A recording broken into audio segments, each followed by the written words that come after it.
இன்னைக்கு ஃப்ரைடே டே, இன்னைக்கு 6 o'clock போல ஸ்டார்ட் ஆச்சு. இன்னைக்கு ரொம்ப ஹாப்பியான டேன்னே சொல்லலாம். ஏன்னா நான் எதிர்பார்க்காத ஒன்று என் கைக்கு வந்துச்சு. நான் எதிர்பார்த்தது ஒன்று, ஆனால் எனக்கு கிடைச்சது இன்னொன்று. அந்த டபுள் சந்தோஷமா இருந்துச்சு அதை நான் பார்க்கும்போது. ஸோ அதை நான் என்னன்னு சொல்லிட்டு இந்த வீடியோ கடைசியில் சொல்கிறேன். வீடு மாததுக்கப்புறமா இதான் ஃபர்ஸ்ட் டே. ஸோ அதனால நிலைவாசல் பூஜை பண்ணிடலாமேன்னு சொல்லிட்டு காலையிலேயே அதுதான் ரெடி பண்ணிட்டு இருந்தேன்.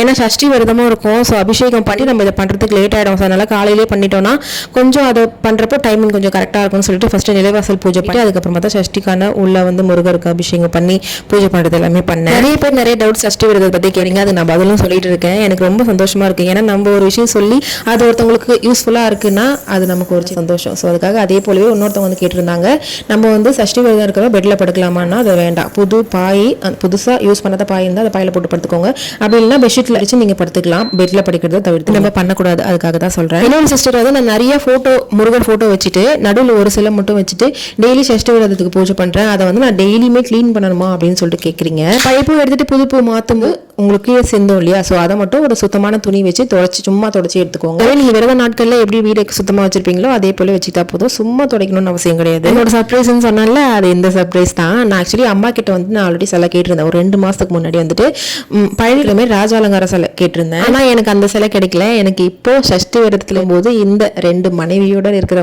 6 முகம் கொண்ட முருகர் சிலை எங்க வீடு தேடி வந்து அபிஷேகம் பண்ணி பூஜை ரூம்ல வச்சிருவேன். இப்போ சும்மா வச்சிருக்கேன்.